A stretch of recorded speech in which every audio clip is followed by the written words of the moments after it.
Lately, I've become hooked on watching videos online. One day, I was captivated by a clip someone shared, a breathtaking shot of an endless sapphire ocean. In that moment, I recalled how my husband once promised to whisk me away on a grand tour of the world to show me all its wonders. Yet, when I look back on most of my life, the only places I've really been are the grocery store, his workplace, and our child's school. So when I suggested we travel together again, he just laughed, saying that at 60, I was still chasing impossible dreams. With that, I decided it was finally time to live for myself. Mary, why isn't dinner ready yet? John Howard, my husband of nearly 40 years, stormed through the door, grumbling about his hunger. Seeing me sprawled on the couch, absorbed in my phone, he snapped, always messing around on that thing instead of doing what you're supposed to. I glanced at the clock. It was already well past 12. After all these years of tending to him with care, I had grown accustomed to meals being served at precise times. If dinner was even a minute late, his temper would flare. I slowly pushed myself up. I had some chest pain this morning, so I lay down for a while and lost track of time, I explained. Rather than showing any concern for my discomfort, he glowered at me even harder. You're just making excuses, playing on your phone, and forgetting to cook. Sooner or later, I'm going to break that damn phone. All right, I'll get cooking. Just sit tight and wait. I took a small sigh and put my phone away. John's fiery temper had always been a given, so I never argued back. Avoiding any escalation was simply not worth the trouble. Fortunately, my sweet granddaughter Lucy had visited me yesterday and brought over a generous supply of ready-made pickles. That meant I could put together a quick meal, a few slices of fried bread, and a bowl of spaghetti smothered in meat sauce, just in time before John's anger could boil over. I set the lunch before him as he sat impatiently at the table. He sneered. Honestly, with your whole life spent on these mundane chores, you still can't get it right. This spaghetti is ridiculously salty. I'd grown used to his endless nitpicking. Every time I finished a meal, he would find fault with it. After pouring my heart into cooking, his relentless criticism left me with no appetite at all. Coupled with my earlier discomfort, I couldn't bring myself to eat a single bite. Instead, I picked up my phone and, as usual, opened the video app I'd been hooked on lately. All I kept seeing were clips of young people off traveling their adventures, igniting in me a fierce longing to explore the world. I married young. My parents, aside from me, had a younger son, and they were never exactly the most attentive parents to me. From childhood, they'd always favored my little brother, leaving me with scant affection. At that time, John's parents were our neighbors, living just next door to my family. My union with John wasn't a love match at all, but rather a prearranged decision. Between families who assured each other that nothing could go wrong, they had sealed my fate long before I even had a say, eagerly pushing me into marriage. After we wed, I devoted myself to caring for Jay's ailing mother. For 20 long years, I raised my own children single-handedly, never once hiring a nanny or caregiver to save money. Once I'd finally managed to see my children grow up and leave home, I found myself also looking after my granddaughter, like Lucy. Now, 40 years on, with my children grown and gone, it's just John and me. Looking back on my life, the only places I ever ventured were the local market, John's workplace, and my children's schools. As I scrolled through the travel videos, memories of my youth flooded back. Back then, when we were newly married, John had been genuinely kind and considerate, watching me toil day in and day out at home. He promised, when we finally have some free time, I'll take you out to see the world. We'll travel everywhere together. But for decades, it seemed we never found the time. The farthest we ever ventured was a vacation resort about 200 miles away, a trip organized by our son. But now there was time. I studied John as he sipped his beer and nibbled on the pickles Lucy had thoughtfully brought. He looked content in a way. John, how about the two of us head over to California and see the ocean? I ventured. The vast, mesmerizing ocean in those videos looked breathtaking. He snorted dismissively and set his beer down. The ocean? What's so special about it? I murmured. But you promised. Back when you were young, you said you'd take me out traveling when we had a break. What did you say? He replied, either feigning poor hearing or simply ignoring my plea, as he often did. Normally, I'd just let such mutterings fade away, but today, perhaps spurred on by the allure of the sea or an overwhelming urge to break free from the confines of home, I found a surge of courage bubbling up inside me. I said, "You promised me that when we had time, you'd take me traveling." John only scoffed. Look at you at your age, still clinging to those far-fetched promises from your youth. With that, he tossed his beer bottle aside, stood up, and strolled back into the house. Make sure that shirt is hand-washed and ironed properly. I need to wear it tomorrow, he called over his shoulder. I sighed, gathering the scattered dishes from the table, and then tossed the shirt he'd mentioned into the new automatic washing machine, Lucy's thoughtful gift. She insisted I stop hand-washing my clothes, claiming no one would notice anyway. And truth be told, John had never noticed a thing. When a thought takes root in him, it's like a feather lightly tickling his heart, an itch that lingers long after. It was well past midnight, and John was snoring beside me. I tossed and turned, unable to sleep, my mind fixated on that breathtaking ocean I'd seen on my phone. Carefully, I retrieved the device from beneath my pillow, hoping to revisit that mesmerizing scene. But no matter how I swiped left or right, it was nowhere to be found. Suddenly, before I knew it, John, who had somehow awakened, grabbed my phone. "John, you startled me," I said, patting my chest. "Staying up in the middle of the night playing on that thing? You're ruining my sleep." He snapped, "There's nothing worth seeing on that junk. Forget about ever using it again." Surrounded by anger, John flung my phone off the bed. The colossal crash, as it hit the floor, echoed like the sound of my heart shattering. Staring at the shattered phone on the floor, a long-dormant anger suddenly welled up inside me. I had only wanted to revisit those videos of far-off places I dreamed of. What's wrong with that? Meanwhile, John kept on rambling. "If you keep clinging to that phone day and night, you're going to pack up and get out of here." He barked in the dead of night, with all our neighbors surely fast asleep. I wasn't in the mood for another fight. Silently, I grabbed my blanket and prepared to spend the night on the living room sofa. Behind me, I could still hear John's mocking laugh. "If you got the guts, then don't sleep in my house." I let it pass. I spent the entire night tossing and turning on that uncomfortable sofa, but by morning, I had come to one clear realization. I never wanted to see John's hateful face again. At daybreak, I casually stuffed a few changes of clothes into my suitcase, grabbed the car keys I'd sneaked away, and unlocked the car door. I remembered well that I'd earned my driver's license back when Lucy and I took the test together after her high school graduation. Something I'd only managed because Lucy had sweetly pleaded with John, "Grandpa, please let Grandma take the test with me." That's how John finally agreed. Yet now, whenever we went out, he still refused to let me drive, grumbling that I'd be a road hazard. Recollecting those earlier days, I carefully started the engine and eased onto the road. Before long, I arrived safely at my son Jose's house. It seemed John had only been trying to scare me. Driving wasn't nearly as difficult as he'd claimed. Jose and Emma had even left for work. Yet when I opened the door, they both looked at me in surprise. "Mom, what are you doing here?" Jose blurted out. Emma shot him a quick look and then hastily took the luggage from my hand.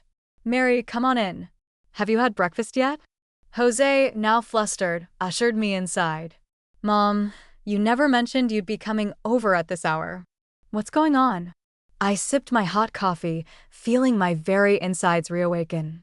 "I miss Lucy, so I thought I'd come see you all," I explained, covering the truth in a harmless lie, then glanced towards the living room. "Where's Lucy?" "Lucy? You didn't know?" "Well, she's sleeping in, being her usual lazy self," Emma replied fondly. "Oh, right, of course. I knew I'd been the one caring for her since she was little." "Go on with your day," I told them. Emma hesitated, then added, "Mary, if you're hungry, have Lucy order you some takeout. Don't worry about cooking. Jose and I have to get to work now." It was only 8 o'clock in the morning and that little lazy. Lucy was probably still asleep until after 10. Once Emma and Jose had left, I felt the urge to keep myself occupied. I rolled up my sleeves and began tidying the house. Although it wasn't messy per se, a little clutter always gathered when they were away. Before long, Lucy burst into the room. "Grandma, what are you doing here?" she exclaimed, wrapping me in a big hug. "I was just about to come see you." "I've missed you so much," I said, patting her hand gently. "Grandma misses you too." "I'm right here," she teased. "Grandpa's probably off mooching another meal again." John had always been the kind of man who dodged any household chore. Even if the trash could be seen from a mile away, he'd just walk on by, let alone cook for himself. "Let him mooch. It's none of my business," I replied. Lucy wouldn't let me stay indoors. "Grandma, I'm taking you out to try something you've never had before." Before I could protest, she hopped into the car and whisked me off to the mall. "Grandma, what flavor would you like?" she asked, pointing to a vibrant beverage menu that dazzled my eyes. "I'll have whatever you get," I said with a laugh. Lucy ordered a cold drink for herself and a hot one for me. When I sipped mine through a straw, the sweetness was entirely new, a flavor I'd never experienced before. "Grandma, isn't it delicious?" she asked hopefully. I smiled and nodded. Neither John nor my own children had ever treated me to such little modern indulgences. They always assumed that at my age, I didn't need to try anything new. "Now that I'm grown up," Lucy declared proudly, "I promise I'll take you out to eat the best food all the time." For a moment, her words left me feeling dazed, reminding me of similar promises Jose had made when he was little. "Mom, when I grow up, I'll buy you all the wonderful things you deserve."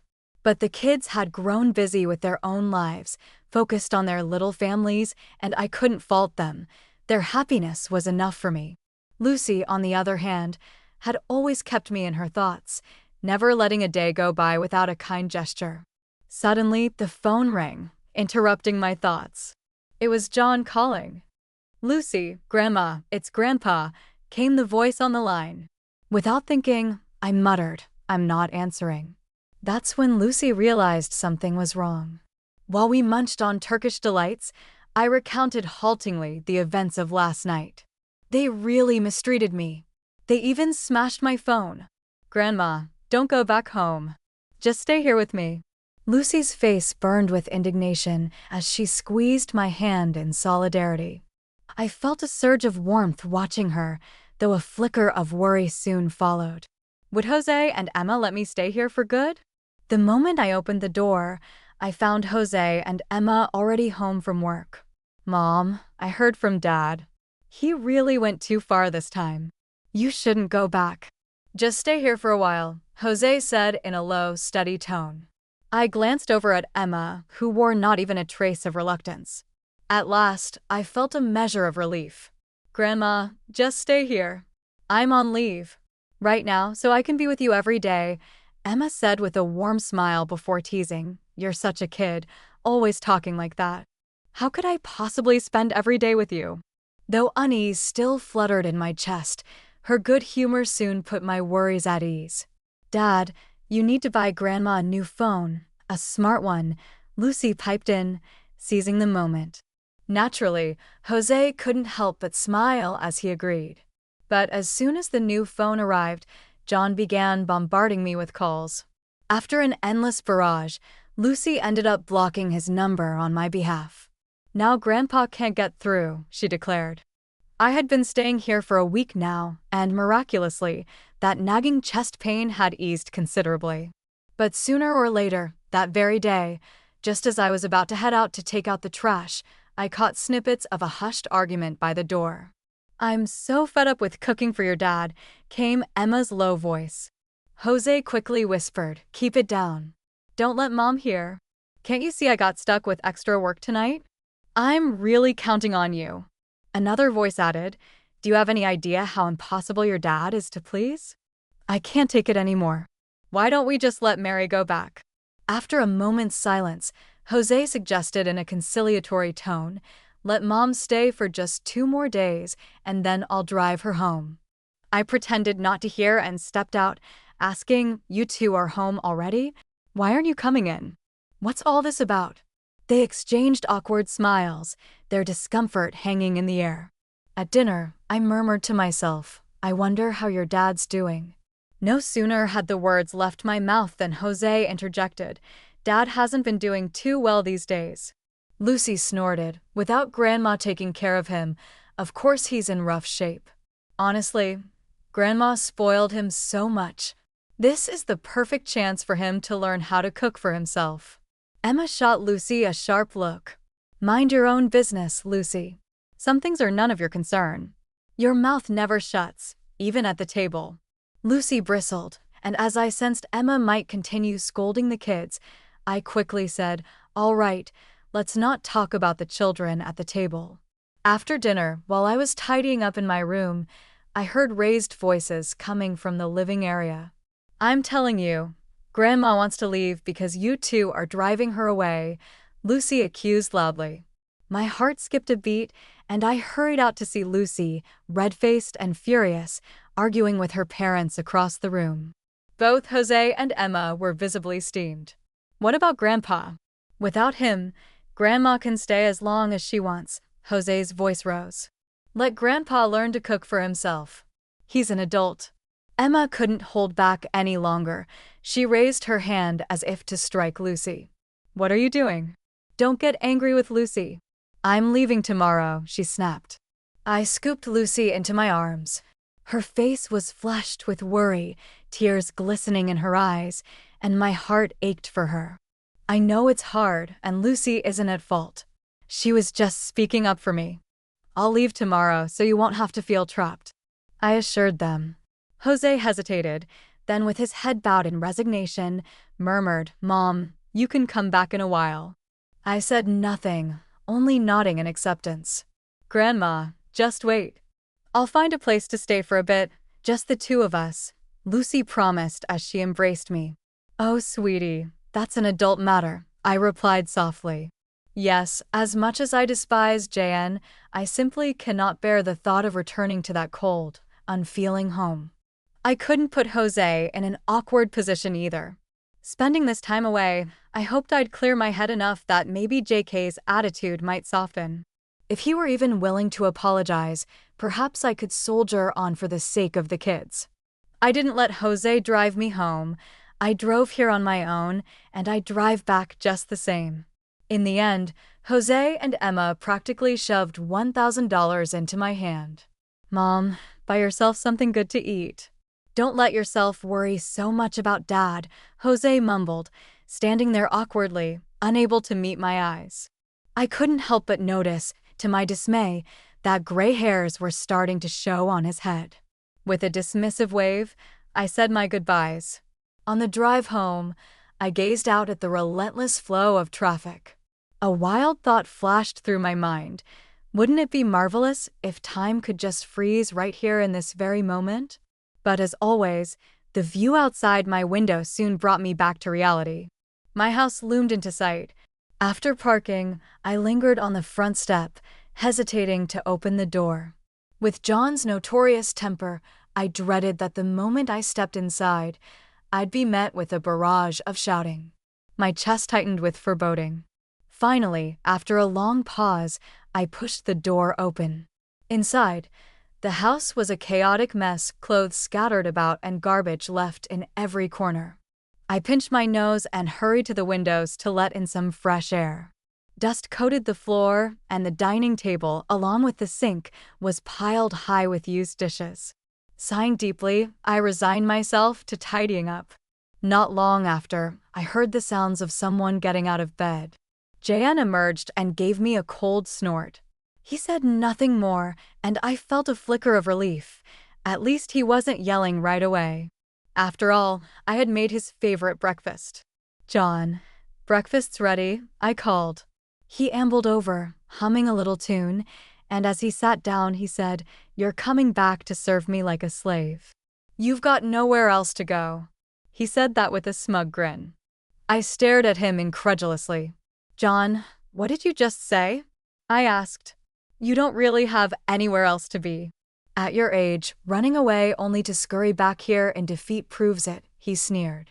All your life, you've been stuck by the stove, your mind as dull as ever, completely clueless. You really think our children can be relied on? Count on me because I'm the only one who hasn't given up on you after all these years. I watched his lips twist into that familiar sneer. All these years, I'd been running myself ragged, both inside and out, sacrificing everything for this family only to be met with such degrading words from my own husband. In that moment, the only thought that pierced my mind was that this damned old man should shut his mouth for good. Without a second thought, I grabbed the glass of orange juice from the table and hurled it straight onto his face. You've lost it. What do you think an old woman like me is doing? John shrieked, flailing his hand as if to grab me. I twisted away, evading his grasp. Then, in a fit of defiance, I stuffed an egg into his mouth and hissed, "Shut up, John." Before he could recover, I delivered a few harsh blows to his back. You ungrateful fool. I've toiled for years and never once heard a word of praise from you. Yet here you are, always spewing insults. I just can't go on. I've had enough, I declared, my voice trembling with both anger and resolve. I want a divorce. The moment the words left my mouth, I was stunned. Even I couldn't believe it. In today's world, with divorce as common as it is, if I can't stand living with the man in front of me any longer, why shouldn't I get a divorce? Before I could even gather my thoughts, John seized the opportunity and shoved me forcefully to the ground. Divorce? Who'd want you if you left me? He spat. You've got no sense of your own worth, a useless old woman with no talents, thinking you can just walk away. I hesitated for only a heartbeat before his ceaseless mockery stole my resolve. I'm getting a divorce. Who cares if no one else wants me? I can live perfectly well on my own. John's eyes flared with fury, his face turning a deep red as he continued his barrage of insults. I'm telling you, if you leave now and then expect to come crawling back, you'll have to grovel and beg for forgiveness. Only then might I even consider taking you back, you worthless woman. Not one to back down, I shot back, Without me, you wouldn't even be able to eat properly. I cook for you without charging a dime, without asking for anything in return. And if I went out cooking for someone else, I'd even earn a maid's fee. Thankfully, the clothes I'd packed were still in my suitcase, untouched. I grabbed the bag and turned to leave, determined to walk out on my own terms. But the moment I stepped outside, I froze. Jose's place was no longer an option. With a heavy sigh, I decided to check into a modest motel for a while. I booked a 3-day room and settled uncomfortably, finally enjoying a few hours of peace. Before long, Jose called. I glanced at his name and, without a word, hung up. Later, when Emma and the others called, I did the same. Then little Lucy's name flashed on the screen, and I answered. Hey, Grandma, where are you? Don't worry, I won't tell anyone, came Lucy's hushed, almost conspiratorial voice through the receiver. I couldn't help but smile. Nothing warmed my heart like my dear granddaughter. I'm staying at a motel. It's actually quite nice, I replied. That's good, Grandma. Stay out there for a couple of days. I'll get my place sorted in the next couple of days, and then I'll take you over to live with me, she promised warmly. The motel wasn't exactly luxurious, but I felt wonderfully at ease. After all these years, it was the first time I truly had a slice of time and space all to myself. No more listening to John's incessant snoring. In the morning, I woke up on my own terms. If I felt like eating, I did. If not, I simply skipped a meal. At noon, I'd wander into any cozy diner and enjoy a meal without having to lift a finger. Jose stopped calling altogether and switched to sending me texts instead. Mom, come home when you've had enough of this soul-searching, one message read. I sighed as I looked at the screen. Living on my own meant facing the reality of living expenses, and it became clear that I needed to find a job of my own. Just as I was pondering what kind of work I might do, Lucy called. Grandma, where are you?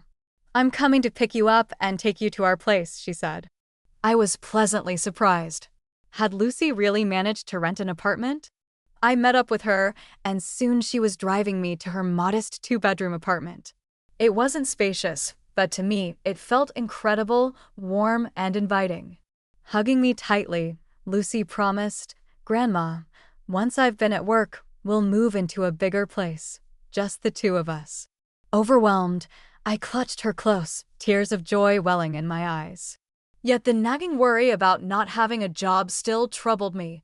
I confided, I want to find work, earn a little money, so I'm not a burden on you.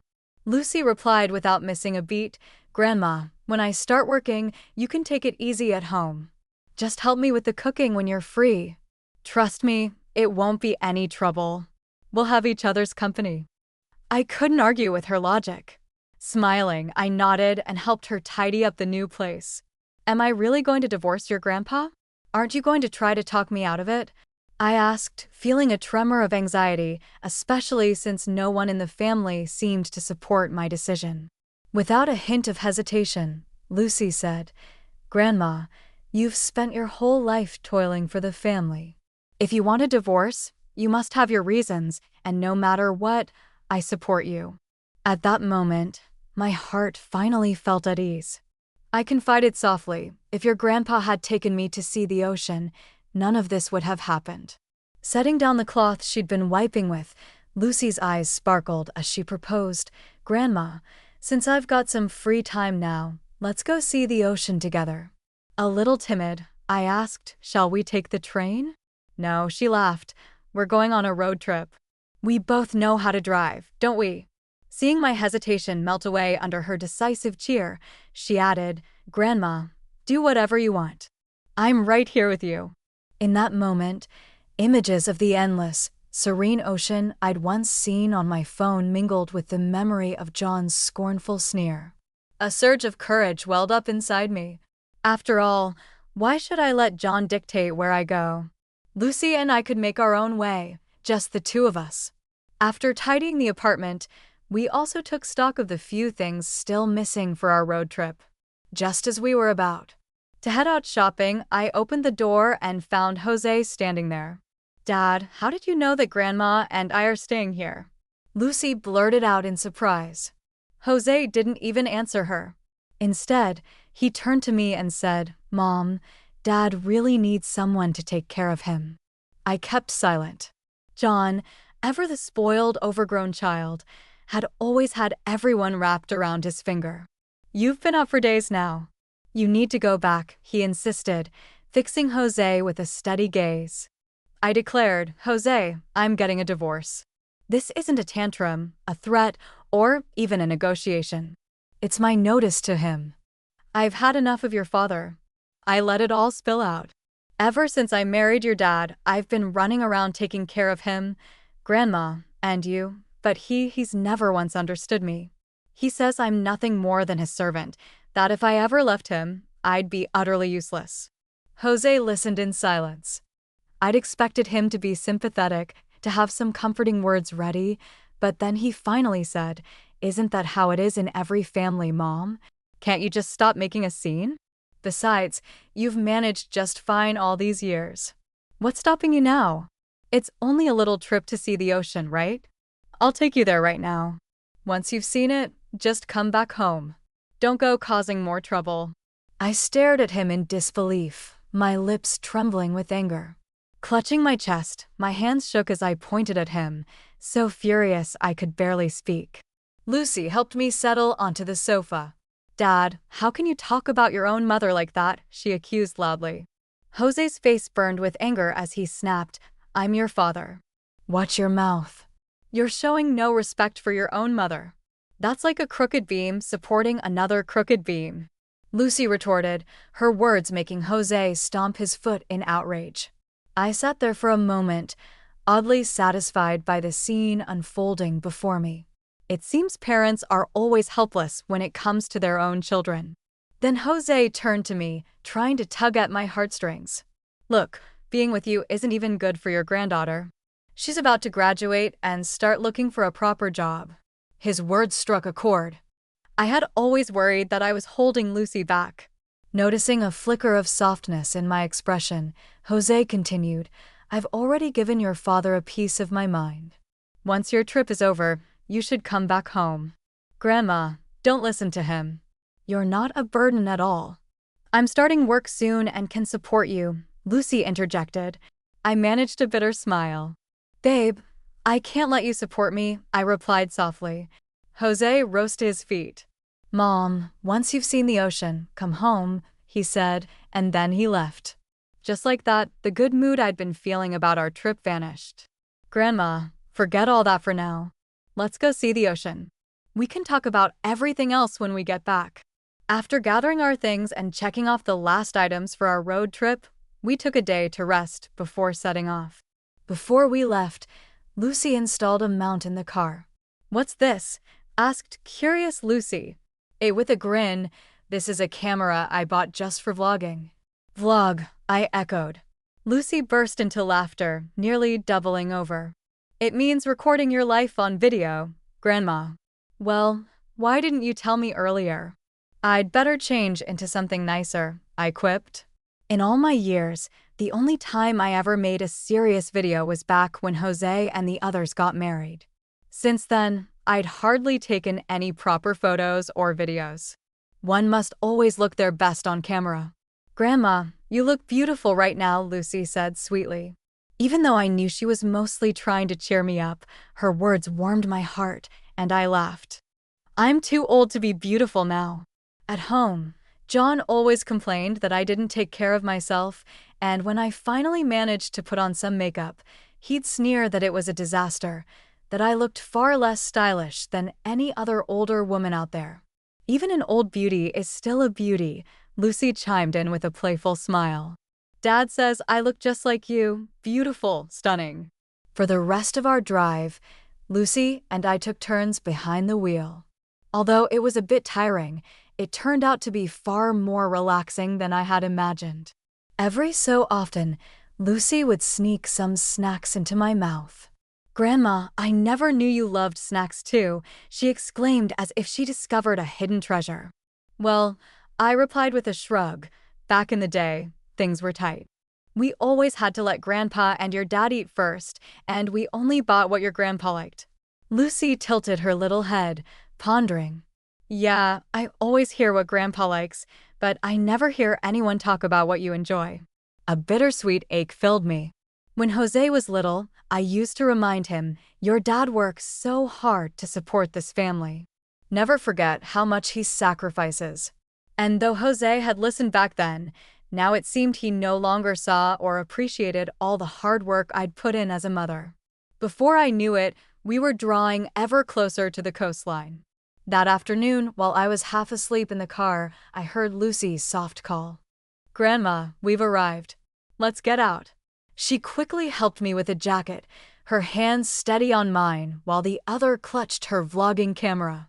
Even before we reached the beach, I could feel the ocean's humid breath. In that moment, the weight in my chest lifted. The sand was soft beneath my feet as I stood on the shore, gazing out at the churning sea. "It's just like the videos, really beautiful," I murmured, struggling to find words grand enough for the scene, settling for the sparse praise of beautiful. Lucy kicked off her shoes. "Grandma, try it." The cool sand slipped teasingly between my toes, and I couldn't help but smile. With a burst of determination, Lucy shouted toward the endless horizon, "I'm going to take you out again, Grandma, to even more breathtaking places." Inspired by her enthusiasm, I too raised my voice to the vast ocean. I'm ready to live my life to the fullest. The rhythmic crash of the waves against the rocks seemed to echo my cry, as if nature itself was cheering me on. Heaviness inside me seemed to dissolve, replaced by a light, joyful spirit. Lucy and I shared a look of unspoken understanding and delight on the drive back. Lucy busied herself with the camera. "Once I edit this vlog, I'll show it to you. You are going to love it," she promised brightly. It wasn't long before Lucy had finished editing the video of our outing. Watching myself beam so brightly on screen left me a little disoriented. I couldn't even recall the last time I'd felt so relaxed and truly happy. You edited it so beautifully. Can you help to save it to my phone? I'd love to watch it from time to time, I said. Sure thing. I'll sort that out later. For now, I'm going to post it online so more people can see just how much fun we had, Lucy replied. Posting online was all new to me, but I trusted Lucy's judgment. Then go ahead and post it, I agreed. Later that evening, Jose called again. His words always circled around doing what was best for Lucy. He urged me to come home. After a long, heavy pause, I finally answered, Jose, I'll find work on my own. I won't be a burden to Lucy. Please stop trying to talk me out of this. And with that, I hung up, feeling an enormous sense of relief. Originally, I had planned to return home after one last glimpse of the ocean, but this journey taught me that if you truly desire something, you must summon the courage to chase it. As long as you remain steadfast in your beliefs, you can achieve anything. For far too many years, I had confined myself to the roles of wife and mother, losing sight of who I truly was, trapped for decades in endless household chores, cooking, cleaning, and the like. It seemed that my only talent was managing the domestic sphere. Yet even so, I believed that with my own two hands, I can not only survive but thrive even more than before. That night, I tiptoed over to Lucy's room and found her already asleep. Gently, I tucked the covers around her, careful not to disturb her. Returning to my own room afterward, I realized that I'd never slept so soundly in my life. The next morning, I was roused from sleep by Lucy's piercing scream. So sudden, it snapped me fully awake. What's going on? What's wrong? I hurried into the living room where Lucy was cradling her laptop and flailing about with exhilaration. Grandma, are we going to be on fire now? She cried. Fire? What do you mean? What's on fire? I asked, baffled. Oh no, not literally. Our video is blowing up. Thousands of people are watching our travel video online, giving likes, leaving comments, and even following our channel. We're about to become famous. Lucy patiently explained the whole thing to me, though her words seemed to float over my head. Yet I grasped one thing clearly: sharing our travel adventures on video could actually earn money. This can't be a scam, can it? I asked, worry tinting my voice. In this day and age, could it really be that easy to make money? John used to always remind me all the time that earning a living wasn't easy and that I needed to learn to be frugal because if every dollar in our home went to John, Jose, and even my old mother-in-law, we couldn't even afford to hire a maid. I rarely bought new clothes and I hadn't used makeup in years.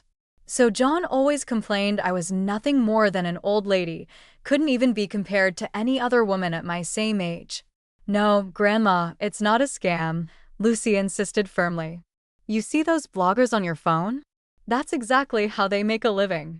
Noticing the puzzled look in my eyes, she continued, when video creators gather enough followers, the platform rewards them with money. That's how they earn their keep. I quickly asked, so how many followers do we have now? Lucy glanced at her phone and beamed, over 10,000 already. Really? That many? I marveled. Absolutely. With enough views, you start making money, and later on, we can even land sponsorships. Lucy, a media major by training, spoke with a passion and confidence that was impossible to ignore. After a thoughtful pause, she added, Grandma, let's start our own little business. Her suggestion startled me for a moment, but then a surge of courage bubbled up inside me. After all, I had nothing left to lose. If this video venture didn't pan out, I could always find work in a restaurant cooking or washing dishes. Once I made up my mind, Lucy set up a makeshift studio at home and helped me record our second video. The title flashed boldly on the screen: My Grandma is 60 and Asking for a Divorce. Facing the camera, I felt a familiar tremor of nervousness. Don't worry, Grandma, Lucy coached gently from behind the lens. Just speak your truth. Tell them exactly what you felt. There's nothing to be afraid of. I drew a deep breath and let my memories wash over me, the endless days of caring for my mother-in-law, the constant belittling from John, and the look of exasperation on Jose's face when he urged me to go back and keep enduring it all. As I began to speak, my voice faltered and choked with emotion, but then I met Lucy's encouraging gaze through the camera and something within me steadied. I wiped away my tears and, with a voice that rang clear and resolute, declared, "From this moment on, I have made my decision. I'm leaving John and embracing the life I truly want to live." John stormed over to where I was living, clutching the divorce papers I'd sent him. Hot anger radiated from him, and trailing right behind was Jose. The moment he stepped into the room, his words burst out like a machine gun. "Mary, you're out of your mind. I think you're trying to start a rebellion." I met John's furious glare with calm indifference, waiting patiently for him to finish his tirade.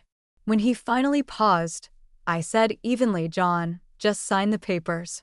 He snarled, "Mary, you've lost your senses. Without me, you won't even have anything to eat." His baseless accusation made me chuckle inwardly. "John Howard, you've got it all wrong," I replied. "If you lose me, you're the one who'll starve. I can make my own way, even if that means washing dishes at a restaurant.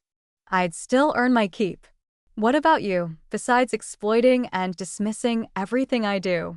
What can you do?" I must admit those words were Lucy's handiwork. She'd coached me, and I could see her giving me a discreet thumbs up from behind. Junk's face flushed a deep red. "Fine, you've really grown some wings now. All right, I'll tell you, I'm the one who doesn't want you. I'm the one who filed for divorce. I'll sign these papers right now." "Dad, don't be impulsive," Jose protested, grabbing John's arm to stop him from signing. But John's fury was unyielding. No one could hold him back. "I get a monthly retirement check of about $4,000, John fumed, "and I can easily find another old lady to take care of me." After scribbling his signature, he flung the papers to the floor. "Mary Tyler, even if you come crawling back in tears, I'm never taking you back." With that, he spun on his heel and stormed out. Jose hesitated, torn between chasing after him and looking at me, caught in indecision. Finally, he slumped onto the sofa and muttered bitterly, "Mom, it's all your fault." I felt nothing but a lightness in my heart as I neatly collected the divorce papers. It was as if I'd been locked up for 40 years and was finally set free. "Fault? What's my fault?" I asked. "Your constant tantrums, your unreasonable behavior," Jose replied exasperatedly, rubbing his head. Lucy stepped in. "Dad, aren't you just worried that Grandpa won't have anyone to care for him? So you're clinging on. His retirement check is decent enough. He could just hire a caregiver." Jose perked up at that suggestion. "Oh yeah, that might work," he said. I drawled slowly, "Don't be silly. $4,000 a month isn't nearly enough." Jose's eyes widened. $4,000 a month isn't enough? If it were truly $4,000 a month, it might be, but John always had to funnel a chunk of it, about $2,000, to support his siblings. Ever since we got married, he'd rather lend money to his extended family than spend it at home. I still remember him saying, "My brother and I are family. What's the harm in lending a little? And I can't stand watching my sister suffer." "You've got a heart as cold as ice," at first I argued, but over the years I learned to live with it. "Your father's paycheck is about $4,000 a month, but nearly half goes to your aunts and uncles, leaving just enough for daily expenses." This revelation left Jose not only surprised but angry. "What do they need money for?" he fumed. Lucy then remarked with a knowing smile, "No wonder, Grandma, you've always been so stingy with your spending." I sighed. "Your father always said he was family with his siblings and needed to help them out." Jose muttered in disgust, "Giving away his own money to outsiders? No wonder he's always causing trouble." I couldn't help but laugh softly. In Jose's eyes, the one stirring up problems now wasn't me, it was John. Lucy seized the moment. "Look, the video Lucy and I made is going viral. Our little venture is taking off. You don't need to worry about Grandma's living expenses anymore. In fact, who knows, you might even end up as a rich kid someday." Hook. his head with a wry smile. As long as you and Grandma are happy together, that's all that matters, Lucy. Lucy was constantly checking our account and the stats on our new videos. Grandma, our follower count has broken 100,000 and our views have topped over 1 million, she exclaimed. I quickly grabbed my reading glasses and scrolled through the comments. The top liked comment read, "So inspiring. If you have a dream, just go for it. It's never too late." We all need to have Grandma Mary's courage. I couldn't help but smile. It was amazing to see so many people online supporting me. But as I kept scrolling, I also came across a few mean-spirited remarks. One read, "At 60 and still whining about divorce? Such disrespect for your age." I frowned. "Lucy, what should I say to that?" I asked. Lucy tapped the screen to reveal the thread of replies. "Don't worry, Grandma. You see, a lot of people are jumping in to refute that comment," she said reassuringly. It was clear that the voices in support far outweighed the critics. I smiled softly, feeling a warm surge of comfort in my heart. Lucy and I's videos quickly went viral, sparking discussions on numerous platforms.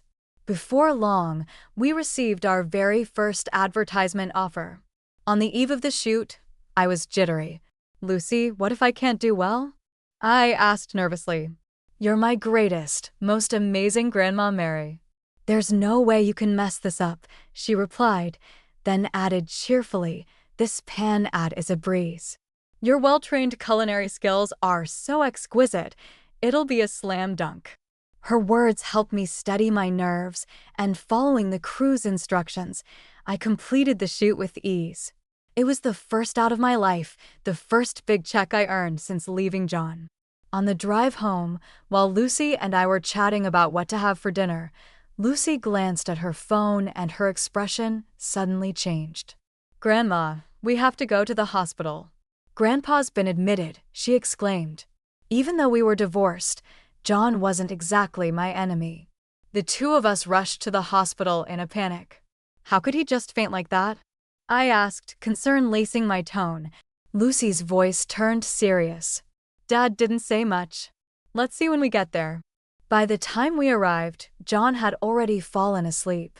"Mom, it's nothing serious. He just fainted from his raging anger," Jose said resignedly. I pressed further. What was he so mad about?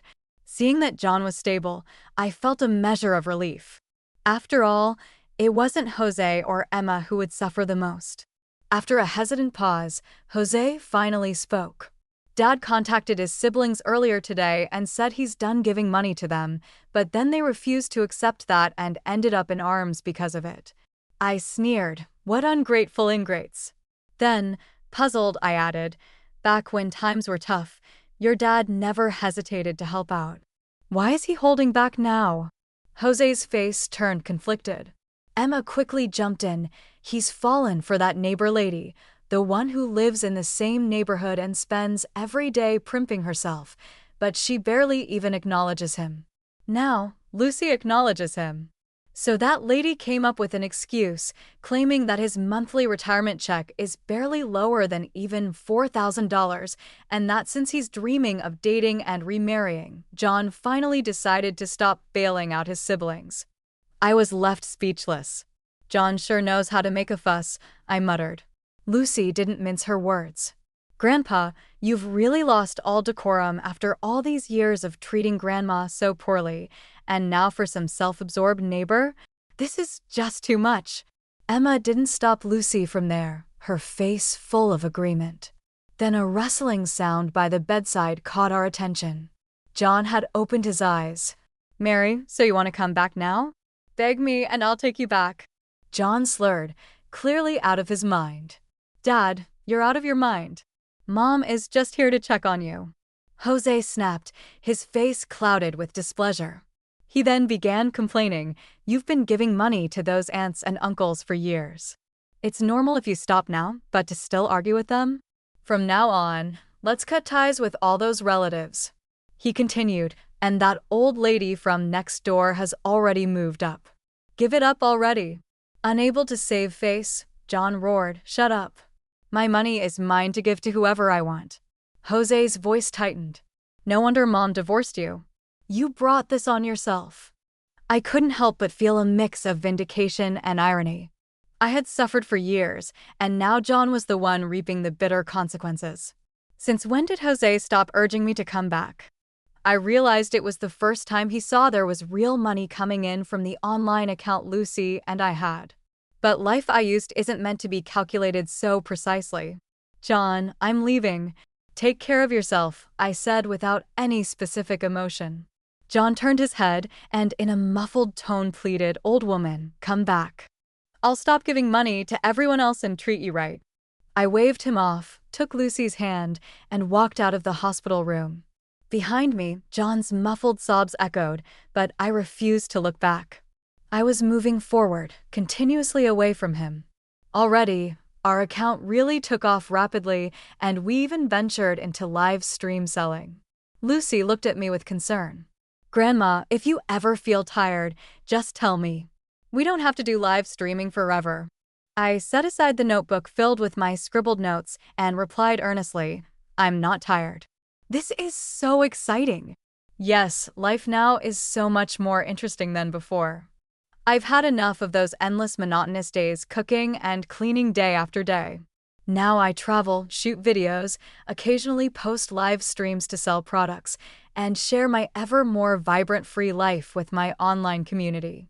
I can't even begin to express how fulfilling and joyful it feels." A year later, by the end of that year, our account had amassed 1 million followers.